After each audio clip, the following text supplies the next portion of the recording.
Hello and welcome to Our Culture magazine on I-24 News, where we bring you the best from the world of entertainment and art. Today on our show, Gil Hovav, Israel's first foodie, will talk about his new TV show. An opera tribute to the Beatles. And a female flash mob in Cairo. But first, some of today's cultural headlines. Jimmy Fallon had his first stint on The Tonight Show last night in what is essentially the coronation of a new TV king. He opened with the traditional monologue, which, unlike Fallon's usual irreverence, was emotional and introduced both Fallon and his family. I grew up in upstate New York, a town called Saugerties, New York, a beautiful town. I had a great childhood. There's not even that many people from Saugerties, so that's impossible. I had a great childhood, and if you would have told me as a kid that I was going to graduate high school and go on to be on Saturday Night Live and then eventually be the host of The Tonight Show, I would have said, I graduated high school? That is so not me. That's so not like me. He then welcomed his first guests, Will Smith and U2, and did a sketch that might signal his style for the show, distinctly different from the more buttoned-up style of his predecessor, Jay Leno. There were also surprise guest appearances by several TV and film stars. And to my buddy who said that I'd never be the host of The Tonight Show, and you know who you are, you owe me $100, buddy. You do. We do have a great show tonight, so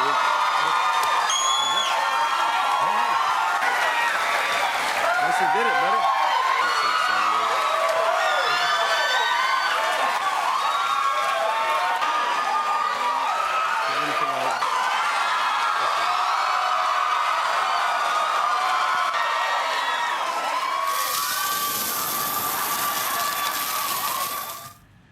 The NBC show, which moved back to New York after 40 years, will now have to fight for its place in the ever-competitive world of late-night talk shows. And Jimmy, I'll bring my $100 later.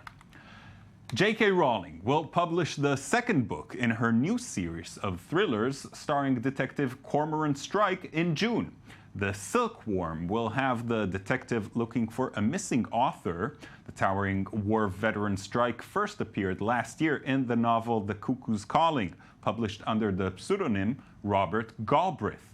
However, in July of last year, Rowling, author of the Harry Potter series, was revealed as the author of the book, which quickly became a bestseller. Even though everyone now knows Rowling is the author, the books in the series will continue to be published under Galbraith's name. Gil Hovav is a food lover and connoisseur who has presented cooking and food travel shows on Israeli TV for years. These days, he's hosting a new show, one that mixes his love of food with his love of history. I'm happy to welcome Gil Hovav to our studio. Hello, Gil. Thanks for coming. Shalom from Israel. So, meals that made history. Yep. What is the concept? Tell me a little bit about it. It all started in Milan. I was there and I was watching the famous fresco, Last Supper, when I realized that on the table, in the plate, they had eels. Like Leonardo da Vinci put eels in the plates of religious Jews. Wow. Now, personally, I eat whatever runs away from me. I mean, eels are delicious. But if you can catch it, you eat it. Of course. All right, I'll remember that. You run away fast. But, you know, in those days, it's not only the Jews did not eat eels, but they did not have eels in Israel or in Palestine. And I started wondering, what was it that people ate when history occurred? And that made me, you know, travel all around the globe and do a 20-episode series in which I tell an interesting historical episode, be it the inauguration of Lincoln, or be it the Three Emperors dinner in Paris, or be it the siege on Jerusalem, which happened again and again and again, unfortunately. And I also talk about what they ate. It's a show about history, but we also deal with the problem of what people ate when history occurred, and I even cook one dish from that era. Right. So give me an example of a very interesting meal, a very interesting dish from a certain meal. I think that the most outrageous meal was Lincoln's second inauguration, which happened in Washington in a building that now belongs to the Smithsonian. Right. And what happened was that they prepared a buffet dinner for 400 guests. Every man who paid $10 could bring 2 women of his choice. Interesting. Interesting. And you could buy tickets. But 4,000 appeared. It was open to the public? It was open to the public. I mean, maybe $10 was a lot of money. I don't know. But it was open to the public. I mean, we could afford it, okay? 4,000 people showed up. Wow. And the buffet just collapsed. It turned into a huge food fight. And in the newspapers of the era, it was a 20-dish meal. And in the newspapers of the era, especially in the New York Times, it says that such a calamity is, puts a shame on the American nation for generations. Now, they did a lot to put more shame on themselves. But at the time, it was quite big. At least when it comes to inauguration meals, they've learned their lessons. Yes. By the way, Obama's second inauguration was... They took some themes from the menu and they redid them in a modern way. But talking about American presidents, I think that the most interesting dish that an American president really loved was a squirrel soup. And I really wanted to cook a squirrel soup on my show. Who was that? Oh, I forgot his name. It wasn't very important. It was an unimportant president. That's the thing that they'll be remembered for, actually, the squirrel soup. Squirrel soups were quite popular at the time. Nowadays, they don't make them anymore, unfortunately. Unfortunately. I don't know. I don't miss it that much, I don't think. Listen, I want to change the subject because a little bit. Cooking on TV. These days, there's an unbelievable inflation of cooking shows on TV. As the person who started it all, why do you think that is? Oh, first of all, I didn't start it. I was very flattered when you said Israel's first foodie, although it sounds very Neanderthal. But it's true that 15 years ago, I was the first person to cook on primetime TV. Those years are gone. I think that the answer is quite embarrassing. Cooking shows are very easy to make. It's easy to find people to put ads in these shows. Big companies with big budgets want to put ads in these shows. And it's not very complicated. And this is why they're so big. And they're also so successful. They are, and to tell you the truth, in my beastly Israeli way, I really dislike them. I really don't like reality food shows. I think it's immoral, and I don't like telling people, you don't cook well, you go home. Right. If you're not a drug addict, we don't want you. Accepting. We're nice people. We're kind people, aren't we? We try to be. Thank you so much, Gil. My pleasure. This month marks the 50th anniversary of the Beatles' visit to the US, one which sparked Beatlemania and helped turn the band into the icon it is. Over the years, Beatles songs have been adapted to just about every musical genre there is. Now, an Israeli group is giving some of the most well-known songs in the world an operatic adaptation. David Gombin has the story. It's been a hard day's night. In the past 50 years, the Beatles have been reinterpreted, remixed, replayed in all possible genres and all possible styles, even very unlikely ones, like this reggae tribute.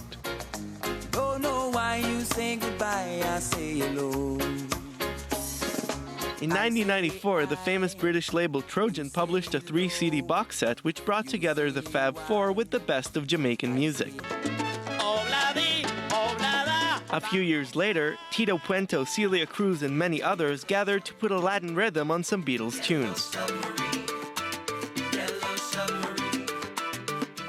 The Fab Four recently got an adaptation to a surprising genre. This month in Tel Aviv, the Israeli opera paid tribute to the Beatles by performing their hits in their own style. In honor of the occasion, they moved from their regular theater to a trendy venue in the suburbs of Tel Aviv. I think there's almost no singer or musician who hasn't played the Beatles at some point. The Beatles are, in my opinion, the Mozart of pop. This concept was tailor-made for me. I became an opera singer, but I started with the Beatles. They were my favorite band, and that's how I started playing guitar. Still, it's not every day that opera singers belt out Hey Jude and Penny Lane. An hourglass, and in his pocket is the portrait of the Queen. You know, opera singers like to do other things than to scream in Italian. When we started to divide up the songs between us, there was this kind of ruthless battle because everyone has their own Beatles in their heart and in their memory.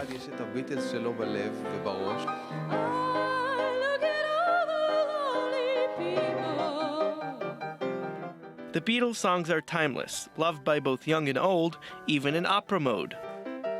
It's a really good idea to connect Beatles fans and lovers of opera.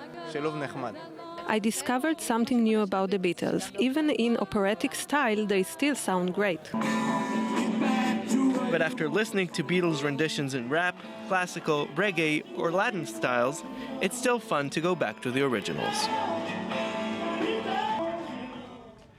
In just a bit, we'll hear about a surprising flash mob in Cairo, but first, a few cultural highlights from around the world. A showcase of the ancient and beautiful Shaolin martial arts. A group of monks from Chinese Shaolin temples are touring the world displaying their martial arts talent. They'll be making a stop at the Suzanne Dalal Center in Tel Aviv for a few shows. The Kung Fu Shaolin is a Chinese method of martial art with a focus on strength, speed, power, and self-control. You can see the monks in action from the 19th to the 21st of February. A retrospective of the work of designer Karl Lagerfeld. The exhibition in Essen, Germany brings together all the artistic creations of the famous clothing designer with the iconic dark glasses and gloves. Drawings, photographs, haute couture dresses, all of Lagerfeld's creative output is presented in one place. Enter the world of Lagerfeld at the Folkwang Museum until May 11th. 60 years after its creation under the name Lazybones, the remote control remains relatively unchanged. It hasn't acquired the status of an object, nor does it carry cultural or social value. Students from Parsons, the New School for Design, the Swiss EPFL-ECAL lab have worked together to create entirely new concepts of what a remote control can be. The effort produced 63 projects, of which 29 were selected for this traveling exhibition. Lazy Bytes aims to challenge and renew our daily relationship with the digital world, drawing inspiration from old games. It will run at the Lieu du Design until March 2nd. Tony Grant is here now for our weekly Middle Eastern Cultural Press Review. Hey, Tony. Hello. How are you? I'm fine. How are you? I'm wonderful. Good. Really. And we have some fine-feeling people in Egypt, if I might begin with that. A great blog, Egyptian Chronicles, talks about how there was, just a few days ago, a flash mob of women dancing to raise awareness for women's rights in Egypt. That's wonderful. Yeah. I don't know if we have a chance to see the actual extract. Yeah, we're seeing it now. Ah, okay. So this is great stuff to look at. I mean, you wouldn't always expect something like that to kind of happen in the middle of Cairo, and even in the wake of the political turbulence revolution. But it seems to be a nice thing that they did, and it's sort of against violence to women. Women are still having a lot of issues in Egypt, of course, in a very conservative society, but not so conservative as you might think. I mean, this still can happen with no problems. Yeah, no, it's a wonderful thing. Of course, if they wanted to, go even further with against violence towards women, maybe they should have picked the less annoying song. But I don't know. I kind of like the song. People in the hijab, people dressed in jeans. No, I think it's a nice cool. picture. It is. Yeah, but really they could do, I don't know, a Madonna song or something. But you you got to start somewhere. Madonna. Enough with the Madonna. A light unto us all. All right. Cool. And it's something that, of course, the international media closely follows the evolution of women's rights in Egypt. Right. So, what else do you have? An article in Today Zaman, which is a Turkish newspaper, about an exhibit of Armenian architects of Istanbul, which was at an architecture museum in Istanbul a couple of years ago, like in the flesh exhibit, and now it's been made available completely online. Oh, that's cool. And so we can check it out from here as well. Yes, Armenian who would think Armenian architects, but apparently apparently there are quite a few historically in Istanbul who made their mark on the city. Churches, mosques, they built just about everything, actually. And we all Lots know of it. about, the troubled history between the Armenians and the Turks, and it's nice that culturally the doors seem to be opening a little bit there, which is very nice to see, and beautiful architecture which you can tour virtually. That's beautiful. Yeah, amazing stuff. Secular buildings, religious ones as well, and a very talented group of architects. Some 40 Armenian architects are represented in all. That's a lot. That is a lot. Yeah. Tony, as always, a pleasure. Thank you so much. Pleasure. Thank you for joining us as well for our show. You can check out our website, i24news.tv, to find our past shows and, of course, all the news that you can think of.